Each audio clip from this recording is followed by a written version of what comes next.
So I realized that I don't really write poetry very often. So I sat down Sunday night thinking, like, what the hell am I going to read? And so I wrote a whole bunch of stuff, and I figured that this was the best and most important to me. So I haven't read it very much or even edited it, so take it as it is. But it's called Elemental Elevation.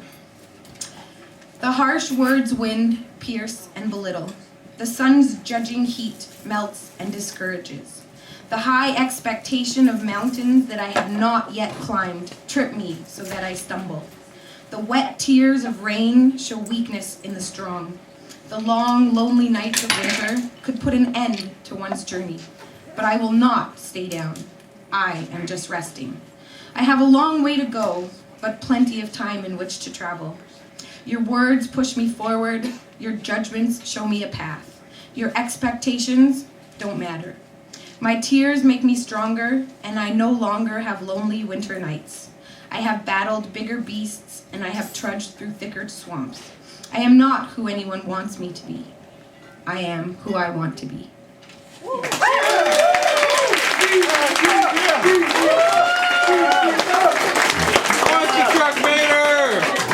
fantastic.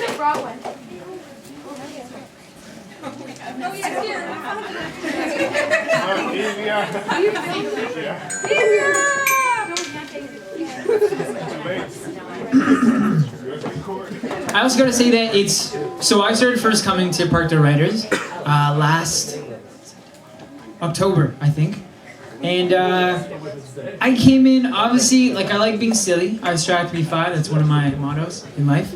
And I guess I was kind of insecure with my serious, or emo, or I'm just going to call it serious self. And it was tough for me to be honest and be explicit with, like, my material. Not like F you explicit, but serious in my poetry and my writing and stuff. And it's people like Deesia and Addie and a lot of the other artists and writers here that actually showed me that it's okay to be honest, and it's okay to show that you're angry or upset with your writing, with your poetry, with your forms of expression. So I thank you guys also for Deesia and everyone here who's ever written and shared in Parkdale Writers. Thank you so much.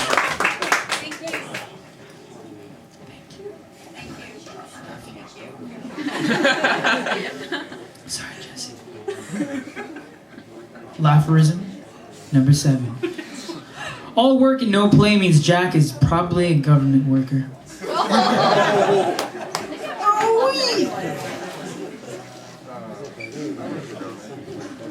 Next up, we have Nyasha. Nyasha is our first-time reader tonight, so let's give up a big round of applause. Let's show her 3 times the amount of love that we show for everyone else. Not that you're 3 times more important, but for now, sure, why not? She'll be sharing two poems from her life experience. Enjoy.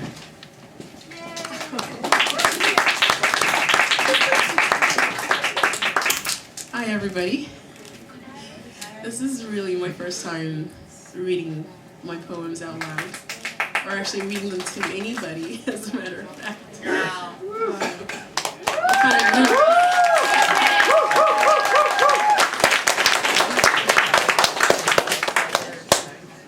As he said, these are from my personal experience, and so if I start crying, just ignore me. Just want to thank Parkdale Writers for giving me this opportunity, because if you hadn't, I would have never done it.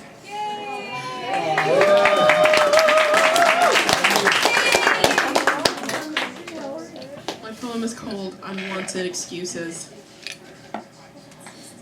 Surrender no more your divine power. The mark of the beast is only an illusion. It is no more your fate as it is your desire, deceiving only yourself from your vision. Need no more that false sense of freedom. Your heart is bound only by your deception. Your bed of horrors cannot build a kingdom. A castle won't stand a defective foundation. You have become a tyrant on your soul.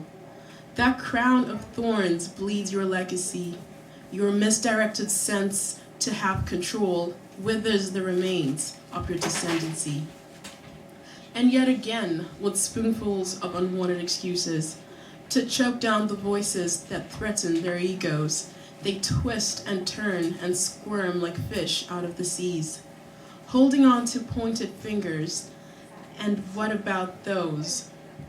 When challenged to be leaders, they fold their arms, claiming to be stronger but waiting for those weaker. See those not challenged today, tomorrow will bring alarms. His story has fought for you to lead, but now you cower. Oh no, not you. You were waiting for those to stand first, and waiting for responsibility to take you by the morrow.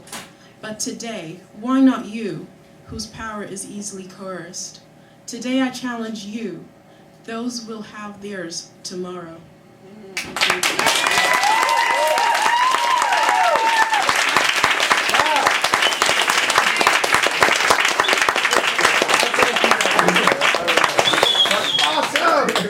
First time, everyone. First time. Let's give another round of applause.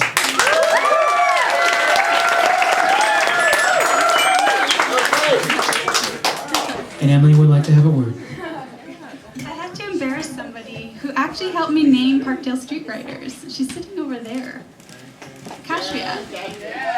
She hasn't been around for the last little while, but she was actually the first program assistant for the pilot program, and she not only named Parkdale Street Writers, but made the first poster and did all kinds of stuff. So, Kashmia!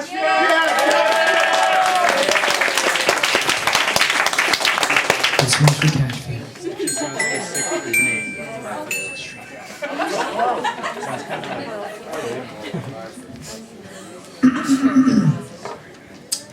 Number 8. Don't cry over spilled milk. Laugh instead like a mad person.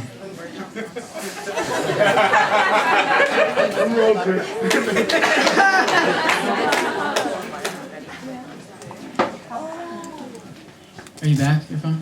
Are you with us? That's good. Because next up, we have Candace. Just kidding. No, we have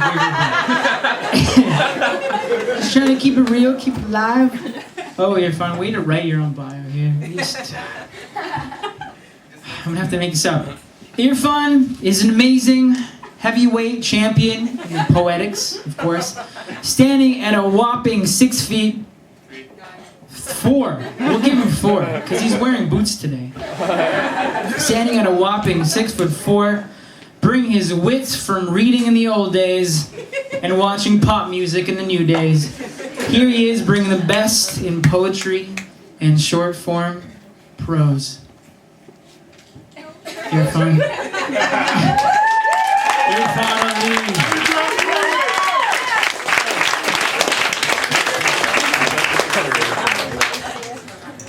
Alright, hi everybody. Yeah, I was actually pretty nervous too because this is my first time reading in front of a big group of people. Initially, I was just going to ask my little brother who was sitting over there to just take my book and pretend to be me because we look close enough alike, but, you know, I manned up, so here I am. So I'm going to read a couple of short pieces that I've been working on. So the first one is called Concord and Bloor. And if anybody knows, Concord and Bloor is where the 3rd bus fatality of the year happened. But this poem has nothing to do with that because I'm a narcissist. Anyways, here we go. It's called Concord and Bloor. So the week after he was struck and killed by a bus, we passed his memorial on a light pole at Concord and Bloor. His very best photo enlarged, smiled, and looked out towards the lake in a pool of candles already snuffed by these long January nights. You stopped and bent down with my favorite lighter in your hand, and okay, I admit I looked at your ass, but only for a second. And I had no choice but to admire all that humanity packed so densely into your body that could make you bend down in the blizzard of cold wind and stares to relight the candles left for a man you never knew and who everyone else had already forgotten. Thank you.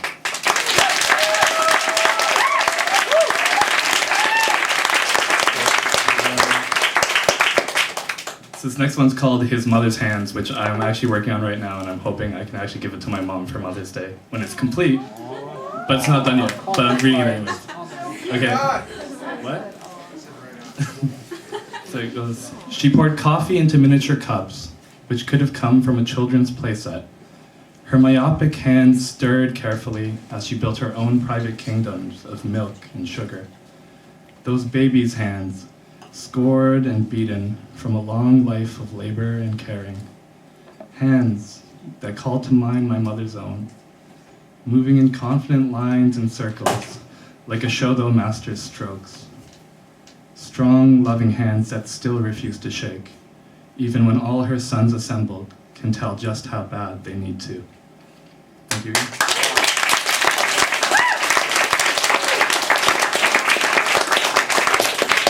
Alright, just keep going. So this one's called Worrywart.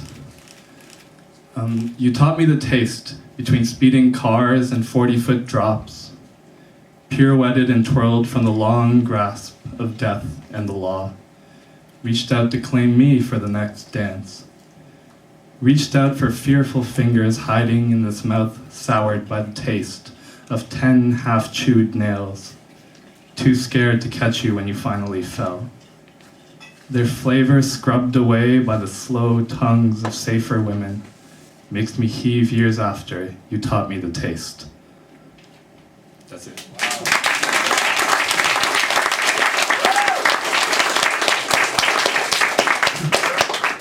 Good job. 2 more. Actually, I'm just going to skip one. I'm just going to do one more. So this last one is actually kind of embarrassing because it's the first rhyming poem I've written since I was like 12 years old. And every time I read it, I get really nervous because of that fact, and I think it sounds really cheesy, but I'm going to read it anyways. It's called Song for a Sister. So I'm thumbing through albums never compiled of childhood photos of us both together, beaming the same 2 misaligned grins in family portraits in fair summer weather. Our mother would have been so happy and proud, with you ever present helping her prepare meals for uncles and aunts, or grandmas and cousins, who'd love your pretty eyes or your brilliant hair. And I know she would have saved so many tears for the saddest happy day of your rukhsati, but instead they were wasted again and again on my rash fearlessness and boys on Yui. I just once want to sample that cool, soothing feeling using tracing paper, rulers, and measuring tape to compare and contrast the smallest variance between our skin texture, foot size, and body shape. Most of all, I still sit here alone and I wonder how you, my sweetheart, should always have been. In all my struggles against the opposite sex, my one confidant and double agent. So trapped within this well of a boy or a man, I write this belated love letter as long as I can. For you who will forever and always remain, my stillborn beauty, my unknown baby sister. Thank you very much, everybody.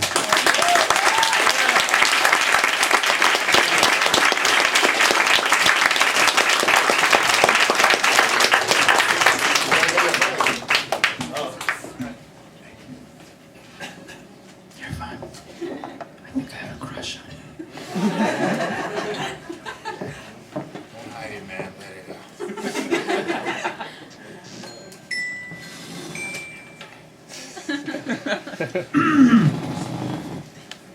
Laphorism. Number 9. Genius is 1% inspiration and 99% perspiration. Ew.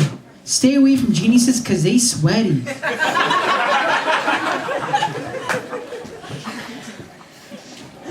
It's true. It's true. Jesse is 1. That's a good compliment, though, eh? It's like, hey, you're a genius, but you smell.